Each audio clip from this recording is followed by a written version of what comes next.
अस्सलाम वालेकुम, कैसे हैं आप सब। आई होप कि आप सब ठीक ठाक होंगे और अपनी गार्डनिंग को एंजॉय कर रहे होंगे। आज की जो वीडियो है वो गज़ानिया के ऊपर है और गज़ानिया जो है वो कुछ एरियाज़ में सीज़नल ग्रो होता है, लेकिन हमारे यहाँ के मौसम के हिसाब से ये परमानेंट प्लांट है। तो इसको जो है वो परमानेंट प्लांट को किस तरीके से ग्रो करते हैं, उसी तरीके से मैं गज़ानिया को आज आप लोगों के साथ ग्रो करना शेयर करूँगी। और इस वीडियो में मैं आपको बताऊंगी कि एक प्लांट से, गज़ानिया के सिर्फ एक इस छोटे से प्लांट से हम 11 प्लांट किस तरह से बना सकते हैं। वो आप आगे चल के मेरे साथ वीडियो में देखिएगा। मेरे इस प्लांट के ऊपर माशाल्लाह से बर्ड्स आ रही हैं और अच्छी ग्रोथ चल रही थी कुछ टाइम पहले तक, लेकिन अब इसके ऊपर जो है वो लीफ येलो होना स्टार्ट हो गए हैं और उसकी वजह है ये रूट बाउंडिंग। क्योंकि एक छोटा सा 4-5 इंच का जो पॉट है प्लास्टिक का, वो इसके लिए काफ़ी नहीं है। तो अब इसको जो है वो मेरे फेवरेट जो प्याला पॉट्स होते हैं उनके अंदर मैं इनको ग्रो करूँगी और इसके अंदर जो है वो पत्तों की खाद, गार्डन सॉइल और थोड़ा सा इसके अंदर जो अमाउंट है वो किचन वेस्ट की, कंपोस्ट की है। तो ये तीनों मिक्सचर जो है वो इसके अंदर किए हैं, क्योंकि आपको बताया है कि ये परमानेंट प्लांट है हमारे यहाँ के एरिया के हिसाब से। तो ज़ाहिर है जो परमानेंट प्लांट्स होते हैं उनको आप बार बार तो नहीं रिपॉट कर सकते। तो जब आप एक दफ़ा उसको लगाएंगे तो एक अच्छी वेल ट्रेन्ड और अच्छी फर्टाइल सॉइल के अंदर लगाएं, ताकि आपका प्लांट जो है वो अच्छे तरीके से ग्रोथ करता रहे। तो अभी इसके अंदर मैंने मिट्टी पहले से भर ली थी ताकि वीडियो की लेंथ ज़्यादा लंबी ना हो। और प्याला पॉट इसलिए इसके लिए आइडियल है क्योंकि इसके साइड से बेबी प्लांट्स निकलते रहते हैं, तो वो अच्छे तरीके से पूरा पॉट जो है वो बहुत जल्दी भर जाएगा। तो अभी जो है वो इसको निकालते हैं, इसका रूट बाउल, क्योंकि मैं आपको पहले बता चुकी हूँ कि इसके अंदर रूट बाउंडिंग काफ़ी ज़्यादा हो चुकी है। तो अगर मज़ीद इसको रखेंगे तो इसके जो बाकी लीफ थोड़े बहुत ग्रीन रह गए हैं वो भी येलो हो जाएंगे। तो ये एक प्रीवियस एक और पॉट के अंदर मैंने एक कलर लगाया था, इसी तरह से डिवाइड कर कर के कटिंग्स इसकी बना बना के। तो माशाल्लाह से अब देखिए कि इसके अंदर भी ग्रोथ स्टार्ट हो चुकी है। तो जब मैंने इस पर ट्राई किया तो फिर मुझे ख़्याल आया कि हम इसकी कटिंग्स करके मज़ीद प्लांट बनाते हैं, क्योंकि एक इस छोटे से पॉट के अंदर ये कोई इतनी ख़ास अच्छे तरीके से ग्रोथ भी नहीं कर रहा।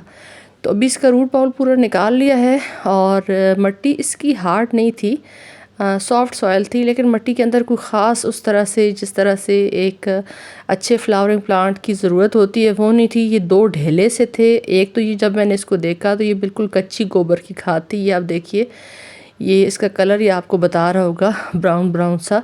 तो ये कच्ची गोबर की खाद जो है वो नर्सरी वाले साथ लगा देते हैं कि खुद ही डिकम्पोज हो जाएगी, लेकिन उसकी वजह से जो हमारे प्लांट की रूट्स हैं वो जो डिस्टर्ब होती हैं, उसका फिर जो है ना वो नर्सरी वालों को नहीं पता होता, क्योंकि अक्सर उनके प्लांट सेल हो जाते हैं।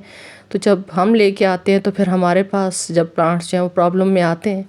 ज़ाहिर है जब रूट्स का कांटेक्ट इन फर्टिलाइज़र के साथ होता है, जो कच्ची गोबर की खाद है, तो उसकी हीट की वजह से हमारी जो रूट्स हैं वो काफ़ी ज़्यादा डिस्टर्ब होती हैं। तो अब आप देखिए कि साइड साइड से, क्योंकि ये काफ़ी ज़्यादा कंजस्टेड हो गया था और इसके अंदर अच्छी से ग्रोथ नहीं हो रही थी, तो इसकी जो लीफ थे साइडों से वो जलना स्टार्ट हो गए थे। तो ये पहली हमारी कटिंग जो है वो देखिए निकल आई है इसमें से। तो इसी तरीके से अलग करके जो ड्राई लीफ हैं उनको भी हटा देंगे। जब आप रिपोर्टिंग करते हैं तो एक बेस्ट चीज़ ये हो जाती है कि आपके प्लांट के साथ साथ साफ़ सफाई भी हो जाती है, क्योंकि काफ़ी ज़्यादा प्लांट्स जो हैं वो आपके ख़राब इसी वजह से होते हैं कि उसके अंदर फंगस एक्टिव हो जाता है।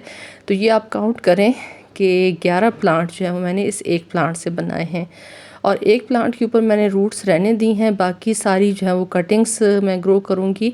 और क्योंकि मैं पहले से एक्सपीरियंस कर चुकी हूँ कि बहुत आसानी से इसकी रूट्स बन जाती हैं, कटिंग्स लग जाती हैं, तो फिर ये है कि मज़ीद प्लांट्स इसके आप ख़ुद घर में एक दफ़ा प्लांट एक ले आएँ और उसके बाद इसको जो है वो मल्टीप्लाई आराम से करते रहें।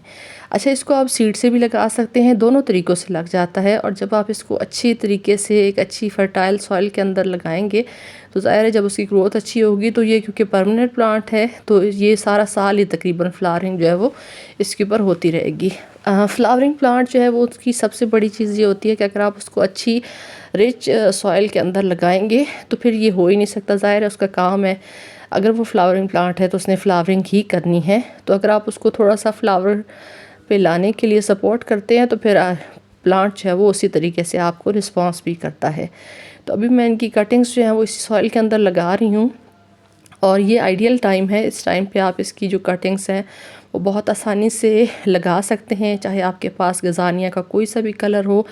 मेरे पास इसके 4 कलर हैं, तो मैंने अब आहिस्ता आहिस्ता इन सब को जो है वो इसी तरीके से डिवाइड करके लगाना जो है वो स्टार्ट कर दिया है। फ़र्स्ट टाइम मैंने भी एक्सपीरियंस किया है गज़ानिया को इस तरह से कटिंग से लगाने का, तो अब मुझे आइडिया हो गया है कि ये बहुत आसानी से ग्रो हो जाता है, इसमें कोई ख़ास इसमें परेशानी नहीं बनती। तो आप भी इस तरह से एक से काफ़ी सारे पॉट्स बना सकते हैं। और जब आप अच्छी एक आइडियल पॉट इसको देंगे और अच्छा ग्रोइंग मीडिया बनाएंगे, तो फिर ये है कि आपके प्लांट्स बहुत आसानी से मल्टीप्लाई होते रहते हैं। अब कुछ टाइम के बाद जब ये मेरा पॉट भर जाएगा, तो फिर इसमें से मैं निकाल के मज़ीद जो पॉट्स हैं वो भी रेडी कर सकती हूँ। यानी एक इस गमले से ये आई थिंक मैं एक गमला 125 का शायद लेके आई थी। तो आप खुद अंदाज़ा करें कि एक 125 का लाया हुआ गमला जो है वो बाद में कितने ढेर सारे गमले जो है वो हमारे गार्डन के अंदर बनाने में हेल्प करेगा। तो अभी वाटरिंग कर दी है, इसको पानी दे दिया है। कटिंग लगाने के फ़ौरन बाद पानी दें, क्योंकि कटिंग वैसे ही स्ट्रेस में होती है, और अगर आप इसको वाटरिंग जो है वो सही तरीके से नहीं करेंगे, एक दफ़ा इतनी वाटरिंग कर दें कि जो ड्रेनेज होल है उसमें से पानी निकल जाए, और उसके बाद पानी तब देना है जब आपको लगे कि थोड़ा सा सॉइल जो है वो ड्राई हो चुकी है। ओवर वाटरिंग से परहेज़ करें।